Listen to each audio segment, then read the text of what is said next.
The Gruffalo's Child by Julia Donaldson, with illustrations by Axel Scheffler. Read by Alan Mandel. The Gruffalo said that no Gruffalo should ever set foot in the deep, dark wood. Why not? Why not? Because if you do, the big bad mouse will be after you. I met him once, said the Gruffalo. I met him a long, long time ago.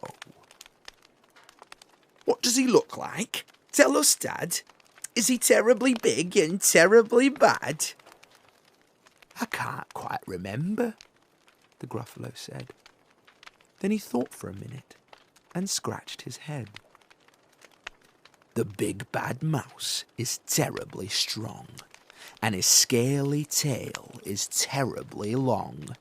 His eyes are like pools of terrible fire, and his terrible whiskers are tougher than wire.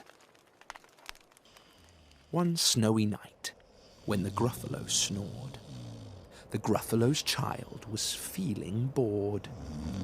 The Gruffalo's child was feeling brave, so she tiptoed out of the Gruffalo cave. The snow fell fast, and the wind blew wild. Into the wood went the Gruffalo's child. Ah! Oh! A trail in the snow! Whose is this trail, and where does it go? A tail poked out of a log pile house. Could this be the tail of the big bad mouse? Out slid the creature. His eyes were small, and he didn't have whiskers, no, none at all. You're not the mouse? 'S not I, said the snake. He's down by the lake, eating Gruffalo cakes. The snow fell fast, and the wind blew wild. I'm not scared, said the Gruffalo's child. Oh, marks in the snow. Whose are these claw marks? Where do they go? Two eyes gleamed out of a treetop house. Could these be the eyes of the big bad mouse? Down flew the creature. His tail was short, and he didn't have whiskers of any sort. You're not the mouse? Hoo-hoo, not I. But he's somewhere nearby, eating Gruffalo pie. Woo-hoo. The snow fell fast, and the wind blew wild.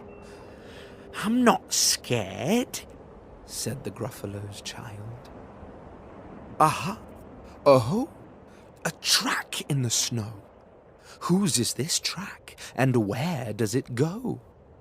Whiskers at last, and an underground house. Could this be the home of the big bad mouse? Out slunk the creature.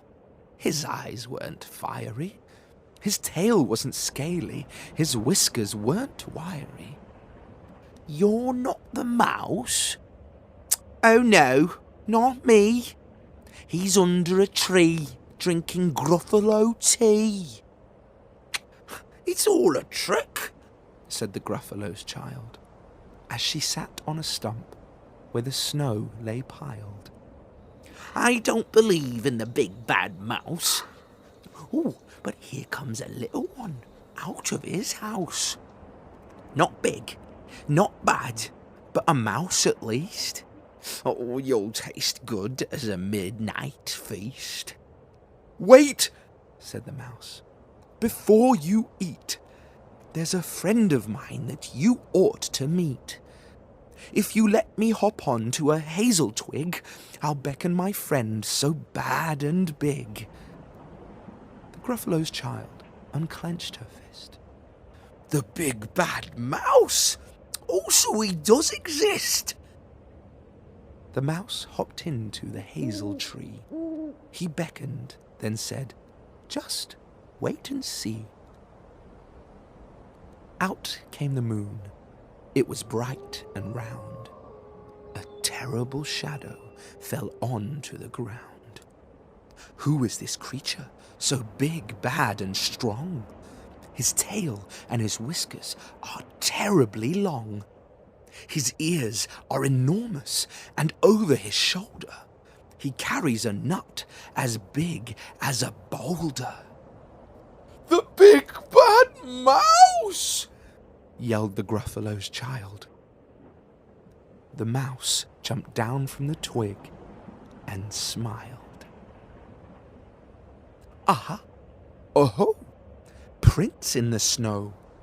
Whose are these footprints? Where do they go?" The footprints led to the Gruffalo cave, where the Gruffalo's child was a bit less brave. The Gruffalo's child was a bit less bored, and the Gruffalo snored and snored and snored.